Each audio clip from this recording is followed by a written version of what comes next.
وَلَقَدْ يَسَّرْنَا الْقُرْآنَ لِلذِّكْرِ فَهَلْ مِن مُّدَّكِرٍ۔ اور ہم نے قرآن کو سمجھنے کے لیے آسان کر دیا ہے، تو کوئی ہے کہ سوچے سمجھے۔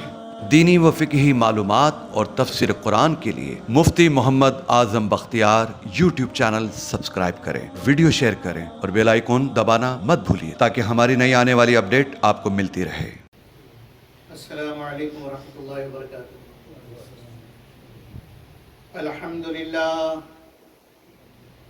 الحمدللہ نحمده ونستعینه ونستغفره ونؤمن به ونتوکل علیہ ونعوذ باللہ من شرور انفسنا ومن سیئات اعمالنا من یهده اللہ فلا مضل له ومن یضلل فلا ہادی له وأشهد أن لا إله إلا الله وحده لا شريك له وأشهد أن محمدا عبده ورسوله أرسله الله تعالى إلى كافة للناس بشيرا ونذيرا وداعيا إلى الله بإذنه وسراجا منيرا صلى الله تعالى عليه وعلى آله وأصحابه وبارك وسلم تسلیما کثیرا کثیرا اما بعد فاعوذ باللہ من الشیطان الرجیم بسم اللہ الرحمن الرحیم ان اللہ لا یغفر ان یشرک به ویغفر ما دون ذلك لمن یشاء ومن یشرک باللہ فقد افترى اثما عظیما۔ صدق اللہ العظیم۔ میرے عزیزوں، بھائیوں، دوستوں، بزرگوں، آپ حضرات کے سامنے قرآن حکیم کی ایک آیت تلاوت کی ہے۔ اللہ رب العزت ارشاد فرماتے ہیں، ان اللہ لا یغفر ان یشرک بہ، کہ اللہ تعالیٰ کے ساتھ جو بھی شریک کرے گا، لا یغفر، ان اللہ لا یغفر ان یشرک بہ، اللہ تعالیٰ مشرک کو معاف نہیں کریں گے، وَيَغْفِرُ مَا دُونَ ذَلِكَ لِمَن يَشَاءُ، اور شرک کے نیچے جتنے گناہ ہوں گے اللہ چاہیں گے تو اس کو معاف کر دیں گے جس کے لیے چاہیں گے۔ وَمَن يُشْرِكْ بِاللَّهِ، جس شخص نے اللہ کے ساتھ شریک بنایا کسی کو بھی کسی بھی انداز میں، فقد افترى اثما عظیما، اس نے بہت بڑا گناہ اپنے اوپر اٹھایا۔ یہ اللہ کی طرف سے اعلان عام ہے، اور یہ ایسا واضح اور کھلا ہوا اعلان ہے کہ جس میں کسی قسم کی تعویل نہیں ہو سکتی۔ تعویل اور اصل میں اور چونکہ اور چنانچہ اصل میں بات یہ ہے، اصل میں یوں ہے، یہ تو وہاں ہو جہاں کسی قسم کی گنجائش ہو اور اس میں نکات نکالے جا سکے کہ بھئی اصل میں یہ ہے۔ یہاں تو اللہ نے ایسا واضح اعلان کر دیا کہ جس میں کسی قسم کی تعویل ہو ہی نہیں سکتی، بالکل صاف صاف الفاظ اور صاف اعلان۔ ان اللہ لا یغفر ان یشرک، بے شک، یقیناً، انا شیور، یقیناً، جب انا آتا ہے تو اس کے بعد گنجائش ہی نہیں بچتی ہے۔ عربی کے اندر جب انا آ جائے کسی چیز کی تاکید میں تو پھر آگے کوئی گنجائش نہیں بچتی ہے۔ تو ان اللہ، بے شک اللہ تعالیٰ نے، یقیناً اللہ تعالیٰ نے یہ فیصلہ کر لیا، لا یغفر ان یشرک بہ، کہ اللہ تعالیٰ کے ساتھ جو بھی شریک کرے گا لا یغفر، اللہ تعالیٰ اس کو معاف نہیں کریں گے۔ اور اس کے علاوہ گناہ، انسان تو گناہ کا پتلا ہے، گناہ اس سے ہوں گے، تو کہا وَيَغْفِرُ مَا دُونَ ذَلِكَ لِمَن يَشَاءُ، اس کے نیچے کے گناہ، اس سے چھوٹے گناہ جو ہوں گے، اب چھوٹے میں سارے گناہ آ گئے۔ مطلب کیا ہے چوری کی اللہ چاہیں گے معاف کر دیں گے، زنا کیا اللہ چاہیں گے معاف کر دیں گے، قتل کیا اللہ چاہیں گے معاف کر دیں گے، جو بھی گناہ کیے اللہ چاہیں گے تو معاف کر دیں گے۔ لیکن وَمَن يُشْرِكْ بِاللَّهِ، جس نے اللہ کے ساتھ شریک کیا، فَقَدِ افْتَرَىٰ اِثْمًا عَظِيمًا، یہ تو اتنا بڑا گناہ ہے کہ اس کی معافی نہیں۔ یہ اللہ کی طرف سے اعلان ہے۔ اور حضرت لقمان علیہ السلام اپنے بیٹے کو نصیحت کر رہے ہیں، اور نصیحت کرتے ہوئے فرمایا یا بنی لا تشرک باللہ، میرے بچے گناہوں میں شرک کبھی نہ کرنا۔ لا یشرک باللہ، یا بنی لا تشرک باللہ، کیوں؟ اس لیے کہ ان الشرک لظلم عظیم، کہ شرک سب سے بڑا ظلم ہے، شرک سب سے بڑا ظلم ہے۔ ظلم ہم یہ سمجھتے ہیں کسی کو مار دیا، کسی کا مال چھین لیا، کسی کو قتل کر دیا، کسی کو ناراض کر دیا، کسی کے اوپر زیادتی کر دی، کسی کا چھین لیا، کسی کا نقصان کر دیا، یہ ظلم ہے۔ ظلم وہ بھی ہے، لیکن یہاں فرما رہے کہ سب سے بڑا ظلم کیا ہے؟ سب سے بڑا ظلم فرمایا ان الشرک لظلم عظیم۔ عظیم مبالغے کا صیغہ ہے کہ بہت بڑا، اس سے بڑا ہے ہی کوئی نہیں۔ تسبیح میں ہم کیا کرتے ہیں؟ سبحان ربی العظیم، سبحان ربی العظیم۔ تو وہ سب سے بڑا گناہ فرمایا کہ شرک ہے، اس سے بڑا کوئی گناہ نہیں۔ اپنے بیٹے کو ظلم کسے کہتے ہیں؟ ظلم کی تعریف کیا ہے؟ ظلم کہتے ہیں وضع الشیء فی غیر محلہ، وضع الشیء فی غیر موضعہ، جس چیز کو جس مقصد کے لیے بنایا گیا ہے اس کو کسی اور چیز میں استعمال کرنا، اس چیز کے ساتھ ظلم ہے۔ کسی چیز کو بنایا گیا ہے ایک خاص مقصد کے لیے، اس کو اس مقصد میں استعمال نہ کیا جائے، کسی اور چیز میں استعمال کیا جائے، یہ ظلم ہے۔ اور جو اپنے مقام پہ استعمال ہو، جو جس چیز کا جو مقصد ہے وہی ادا کیا جائے، وہی پورا کیا جائے، تو یہ ظلم نہیں ہے، یہ انصاف ہے۔ مسجد بنائی جاتی ہے، صفیں بچھائی جاتی ہیں، مصلے لگائے جاتے ہیں، کس لیے؟ نماز پڑھنے کے لیے۔ اب کوئی شخص یہاں پیشاب کرنے لگے تو یہ ظلم کر رہا ہے، اس لیے کہ مسجد پیشاب پخانے کا محل نہیں ہے، پیشاب پخانے کی جگہ نہیں ہے، وہ ظلم کر رہا ہے کہ مسجد میں پیشاب پخانہ کر رہا ہے۔ اسی طرح واش روم کو بنایا گیا ہے پیشاب پخانہ کرنے کے لیے، قضاء حاجت کے لیے، اپنی ضرورتیں پوری کرنے کے لیے۔ اب وہاں اگر کوئی کھڑے ہو کے نماز پڑھنے لگے تو وہ ظلم کر رہا ہے، اس لیے کہ وہ مقام نماز پڑھنے کا نہیں ہے، وہ مقام نماز پڑھنے کی جگہ نہیں ہے، بلکہ اس کو تو بنایا ہی گیا کہ یہاں اپنی قضاء حاجت کرو، پیشاب پخانہ کرو، تمہاری ضرورتیں پوری ہو، تمہاری تکلیف ختم ہو، اس کے لیے بنایا گیا۔ ایسے ہی میرے عزیز بھائی اور دوستو، اللہ جل جلالہ نے انسان کے بنانے کا ایک مقصد بتلایا ہے، اور مقصد انسان کے بنانے کا یہ بتلایا وَمَا خَلَقْتُ الْجِنَّ وَالْإِنسَ إِلَّا لِيَعْبُدُونَ۔ عبادت کہتے ہیں اپنے آپ کو کسی ایک کے سامنے ذلیل کر دینا۔ تو اللہ نے انسان کو اپنے سامنے جھکنے کے لیے بنایا تھا، اللہ نے انسان کو اپنے لیے بنایا، انسان کو جتنی بھی چیزیں دی وہ اپنے لیے دی کہ ان چیزوں کو تم استعمال کرو، لیکن کرو میرے لیے، کرو میرے لیے۔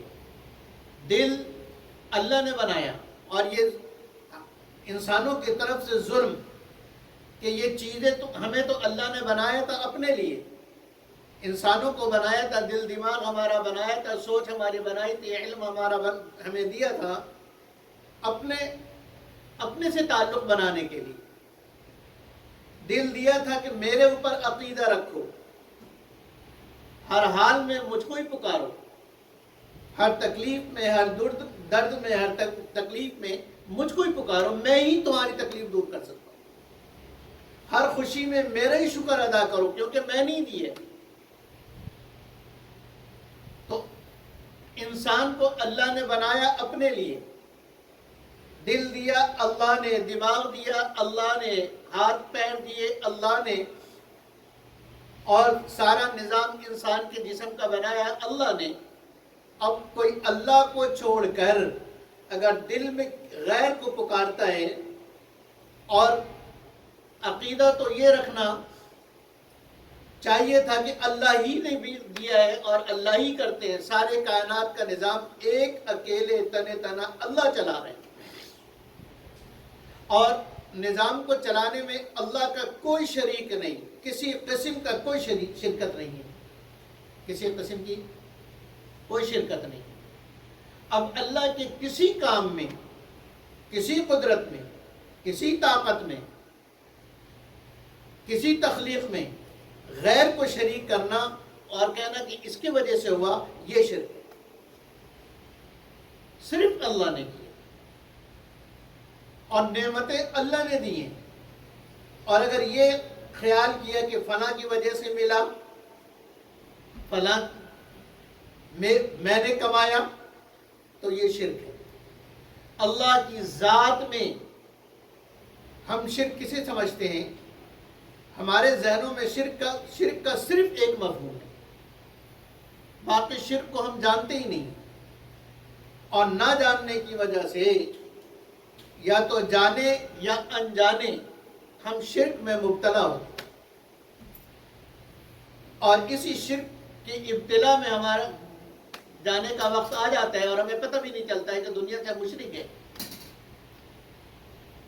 ساری زندگی مسلمان اپنے آپ کو سمجھتے رہے اور لوگ بھی مسلمان سمجھتے رہے، لیکن اصل میں یہ مشرک تھا اور شرک کی حالت میں دنیا سے گئے۔ تو جو شرک کی حالت میں دنیا سے جائے گا، ان اللہ لا یغفر، اللہ اس کی معافی نہیں کریں گے، چاہے لوگ اس کے لیے ہزاروں قرآن پڑھ کے بخشیں، اس کی کوئی بخشش اور کوئی مغفرت نہیں۔ تو اللہ رب العزت کے کسی کام میں، کسی انداز میں شریک کرنا، اللہ کی ذات میں ہم یہ سمجھتے ہیں کہ بس بدھ کو آگے رکھ لیا اور اس کے سامنے جو رام رام کیا، یہ شرک ہے۔ یا آسمان سے مانگنے لگے، یہ شرک ہے، سورج سے مانگنے لگے، یہ شرک ہے، ستاروں سے مانگنے لگے، یہ شرک ہے۔ ہم صرف شرک اس کو سمجھتے ہیں، صرف یہ شرک نہیں ہے۔ اللہ کی قدرت میں ایک تو اللہ کی ذات میں شرک ہے کہ اللہ کر سکتا ہے، اللہ ہے، فلاں بھی ہے، اللہ ہے، فلاں بھی ہے، یہ شرک ہے۔ اللہ کر سکتا ہے، اللہ کی قدرت میں شرک، اللہ کی صفات میں شرک، اللہ کی قدرت میں شرک، یعنی اللہ رب العزت ساری کائنات کے مالک اللہ ہی ہیں، ساری چیزوں کو بنانے والے اللہ ہی ہیں، چاند سورج ستاروں کو بنانے والے اللہ ہیں، مجھے بنانے والے اللہ ہیں، مجھے اولاد کی نعمت دینے والے اللہ ہیں، مجھے مال و دولت دینے والے اللہ ہیں، مجھے عزت دینے والے اللہ ہیں، اور جتنی نعمتیں ہیں وہ سب اللہ کی طرف سے۔ اب اس میں کسی اور کو شریک کر لیا کہ فلاں نے دیا ہے، یہ شرک۔ اور پھر جب آدمی کو ضرورت پڑے تو اب یہاں پر شرک آتا ہے کہ اللہ سے مانگتا ہے یا کسی اور سے مانگتا ہے۔ اب اگر اس وقت حاجی عبد الوہاب صاحب رحمۃ اللہ علیہ کہا کرتے تھے کہ انسان کے اوپر آدمی، عبد الوہاب صاحب رحمۃ اللہ علیہ کی اس قول پہ اپنے آپ کو دیکھ لے کہ ہمارا ایمان کہاں ہے، ہمارا ایمان کہاں ہے۔ ایک بات کہتے تھے اور بالکل سچ کہتے تھے، بالکل حق کہتے تھے، اور فرمایا کرتے تھے کہ انسان کے اوپر جب بھی حالات آئے تکلیف کے، اور اس وقت اس کی نظر جس کی طرف جاتی ہے اصل میں اس نے اپنے دل میں اس کو رب بنایا ہے. اصل میں اس کا رب وہ ہے، اس نے اس کو رب بنایا ہے. وہ تو زبان سے اللہ میرا رب ہے، اللہ میرا رب ہے، اللہ میرا رب ہے کہنے سے نہیں ہوتا جب تک عملی طور پہ اللہ کو رب نہ مانے. اور اللہ کو رب اس وقت آدمی کے اوپر حالات آئے، تکلیف آئی، اور نظر اللہ پہ گئی کہ میری تکلیف آئی ہے اللہ کی طرف سے، اور میری تکلیف جائے گی اللہ کے لے جانے سے. اللہ چاہے گا تو میری تکلیف دور ہوگی، ورنہ کوئی میری تکلیف کو دور نہیں کر سکتا. اگر اس کی نظر اس طرف گئی اور وہ اس بات کا عادی ہے کہ اپنے ہر حالات کے اندر اس کی نظر اللہ پر جاتی ہے، تو پھر تو اس نے اللہ کو اپنا رب بنایا ہے. اب یہ مشرک نہیں ہے، اب یہ مشرک نہیں.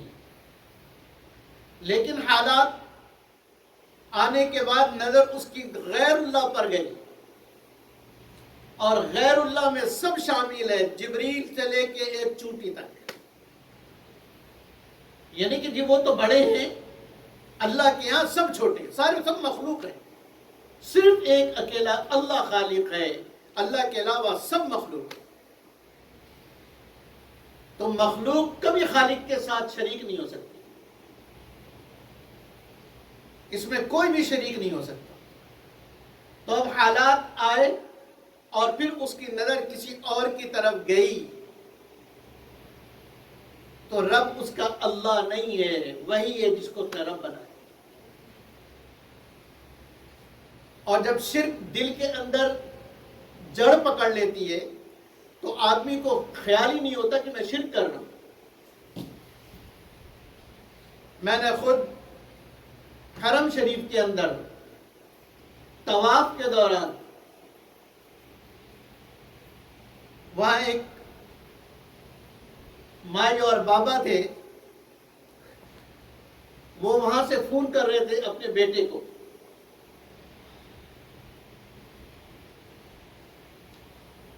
آپ حیران ہوں گے، وہ فون پہ کہہ رہی تھی کہ پتر وہ لاہور میں کس کی خبر ہے؟ داتا دربار. پتر داتا دربار چادر چڑھائی ہیں، تیرا باپ بیمار ہے،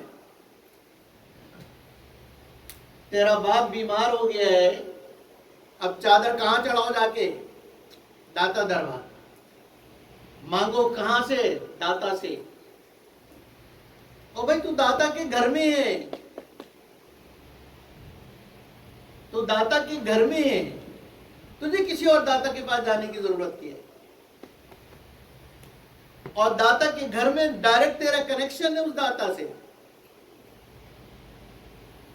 لیکن فون کر کے کیا ہدایات دے رہی ہے اپنے بیٹے کو کہ چادر چڑھاؤ تاکہ تیرا باپ ٹھیک ہو جائے. تو یہ شرک نہیں ہے تو کیا ہے؟ چاہے دعا کسی نبی سے مانگنا، کسی نبی سے مانگنا، کسی ولی سے مانگنا، کسی غوث سے مانگنا، کسی قطب سے مانگنا، کسی ابدال سے مانگنا، یہ سب کا سب شرک ہے. اس میں یہ نہیں کہ وہ تو بہت بڑے ولی تھے، ولی تھے خدائی میں شریک نہیں تھے.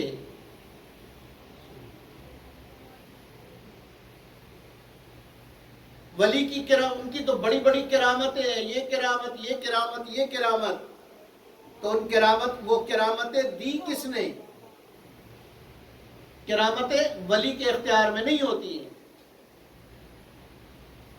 معجزہ نبی کے اختیار میں نہیں ہوتا ہے. اللہ جب چاہتے ہیں معجزہ ظاہر کرتے ہیں، نبی جب چاہے معجزہ ظاہر ہو جائے ایسا نہیں ہوتا ہے. نبی کی مرضی پر معجزہ نہیں ملتا ہے، اللہ کے دینے سے معجزہ ملتا ہے.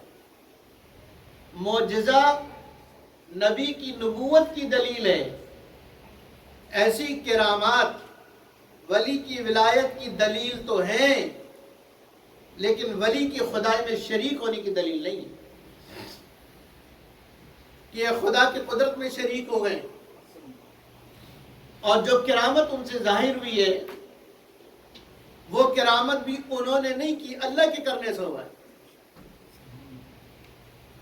تو جب کیا اللہ نے تو پھر ولی سے کیوں مانگتے ہو؟ ولی کی قبر پہ کیوں چادریں چڑھاتے ہو؟ ولی سے دعائیں کیوں مانگتے ہو؟ اور پھر بابا جی جب تک زندہ تھے اس وقت تک تو کہا نہیں، اب قبر میں زیادہ پاور آ گئی ان کو۔ یہ شیطان شرک کرواتا ہے، انسان کو پتہ ہی نہیں چلتا ہے۔ اور اللہ کی طرف سے تو قانون یہ ہے کہ دیکھو نبی کو میں معجزہ دے رہا ہوں، یہ دلیل ہے اس کی نبی ہونے کی، لہذا تم کیا کرو، تم اس پر ایمان لاؤ، تم اس پر ایمان لاؤ۔ اور ولی کو میں کرامت دے رہا ہوں، اس کے ہاتھوں سے کرامت ظاہر کر رہا ہوں، اس بات کی دلیل ہے کہ یہ میرا ولی ہے۔ تم نے کیا کرنا ہے؟ تم نے یہ کرنا ہے کہ ان اعمال کو اختیار کرو جن اعمال پر چل کر یہ میرا ولی بنا۔ ولی کو کرامات اللہ اس لیے دیتے تھے، اس لیے نہیں دیتے تھے کہ یہ میرا ولی ہے لہذا یہ بھی وہی کچھ کر سکتا ہے جو میں کر سکتا ہوں۔ اب یہ اور میں برابر ہو گئے، اس کو بھی قدرت حاصل ہو گئی، یہ بھی جو چاہے کر سکتا ہے، لہذا اپنی ضرورتیں اس سے مانگو، اپنی حاجات اس سے مانگو، اپنی تکلیفوں میں اس کے در پہ جاؤ۔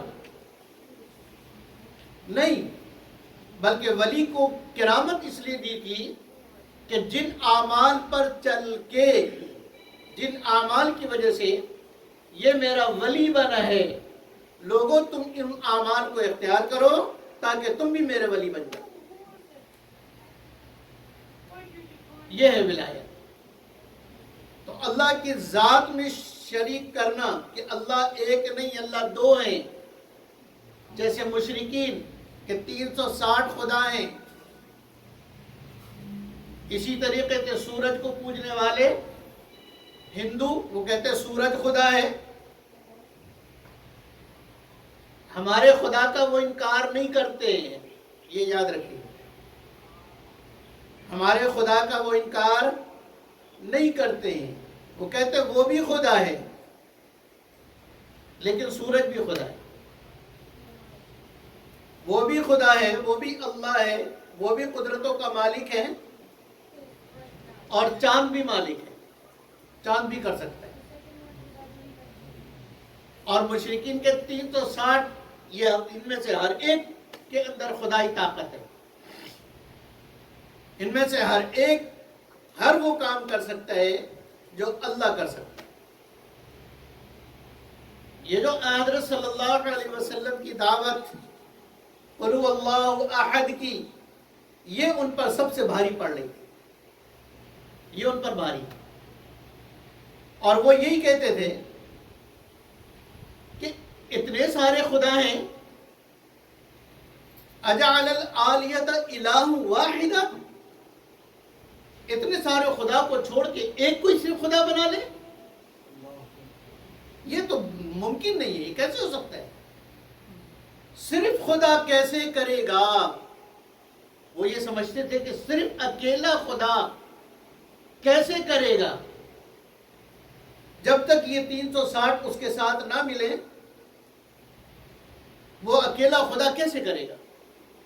اور نبی اکرم صلی اللہ علیہ وسلم کی دعوت کہ وہ اکیلا اتنا پاورفل ہے کہ وہ اکیلا سب کچھ کر سکتا ہے،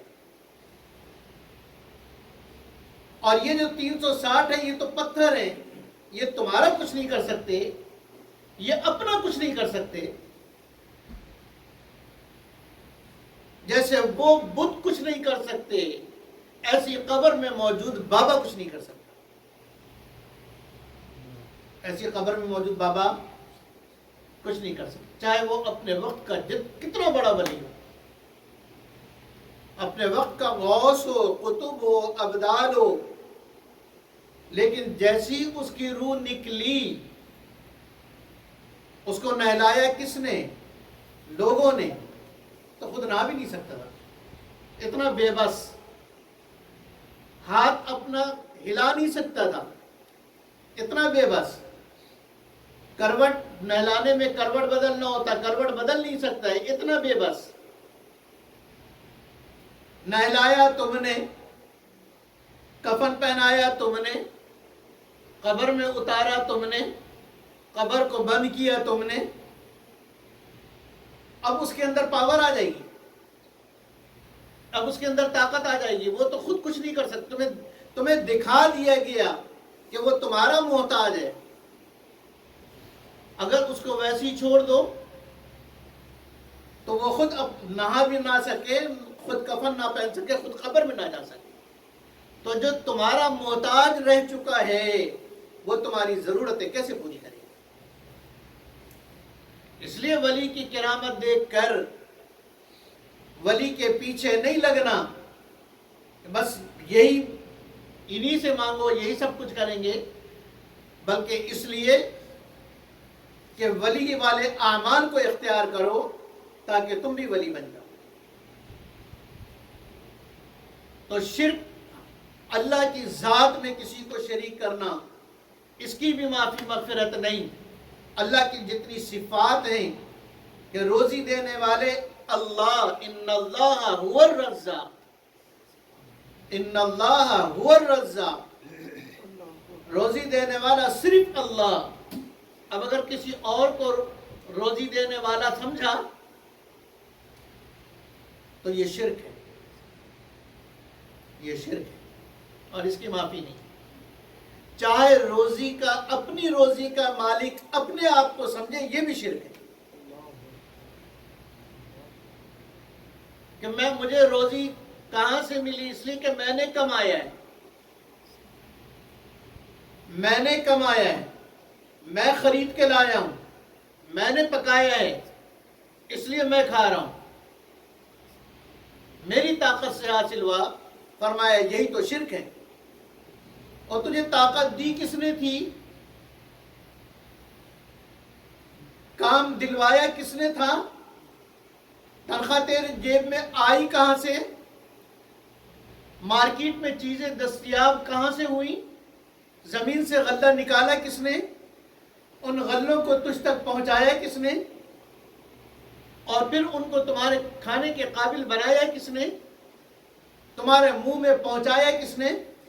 اور تمہارے حلق سے اس کو اتارا کس نے؟ اور پھر پیٹ میں پہنچا کر اس کو ہضم کرایا کس نے؟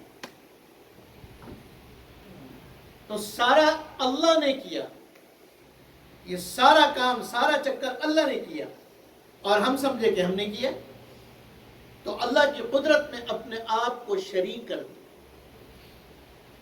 شرک بتوں کے سامنے صرف جھکنے کا نام نہیں ہے، اپنی طاقت کے سامنے، اپنے علم کے سامنے، اپنے ہنر کے سامنے جھکنا بھی شرک ہے۔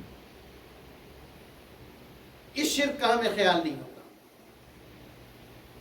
اور ہم کہتے ہیں جی ہم تو موحد ہیں، ایک اللہ کو مانتے ہو، ہم ایک اللہ کو ماننے والے ہیں، اور میرے بھائیوں ہم نے اپنے آپ کو اللہ کے خدا کے خدا میں شریک کر دیا۔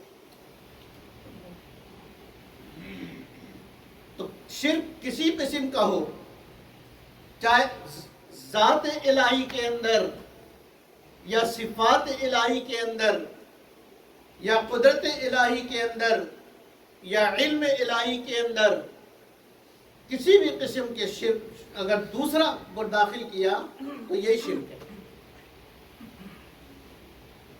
جہالت کی وجہ سے علماء سوء اور وہ لوگ جنہوں نے شرک کا اڈا بنا رکھا ہے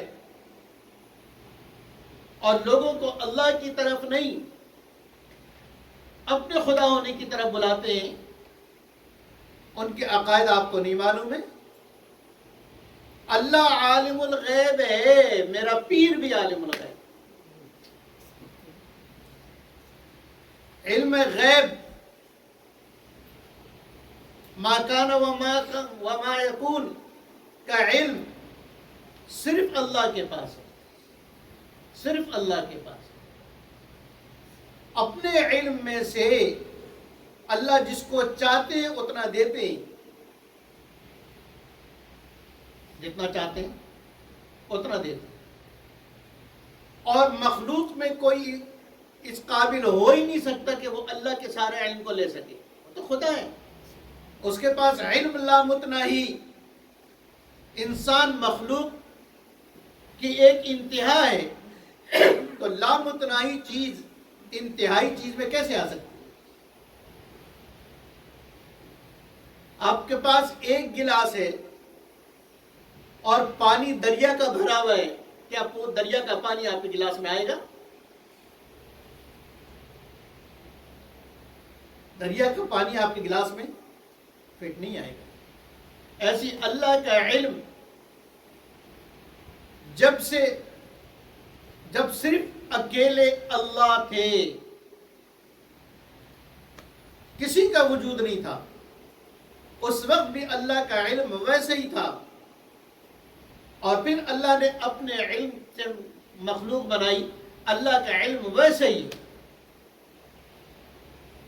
قیامت تک اور ابد الآباد تک جو کچھ ہوگا ان سب کے بارے میں اللہ کے پاس علم ہے، کسی اور کے پاس نہیں۔ اور ہر جگہ موجود ہونا، ہر ایک کی درد رسی کرنا، ہر ایک کی پکار سننا، ہر ایک کی آواز کو سننا، ہر ایک کی دعا کو قبول کرنا، یہ صفت صرف اللہ کی ہے۔ اس لیے کہ اللہ لا محدود ہے، لا انتہا لہ، اللہ کی کوئی انتہا نہیں، اور اللہ کے علاوہ جو کچھ بھی ہے، سارے انبیاء، سارے اولیاء، سارے غوث، سارے قطب، سارے فرشتے، ان سب کی ایک حد ہے، ان سب کی ایک حد ہے۔ جسم ہے نا، جسم کہتے ہی اسے جس کی حد موجود ہے۔ اللہ جسم سے پاک ہے، تو جیسے اللہ جسم سے پاک ہے تو اللہ لامتناہی ہے، اور یہ صفت کہ ہر جگہ ہر وقت موجود ہو، ہر کسی کی سنے، یہ صفت صرف لامتناہی اللہ کی ہے۔ اللہ کے علاوہ جو بھی مخلوق ہے اس کی ایک انتہا ہے، لہذا وہ ما کان ما یکون کا علم نہیں رکھتا۔ اس کے پاس علم اتنا ہی ہوگا جتنا اللہ دیں گے،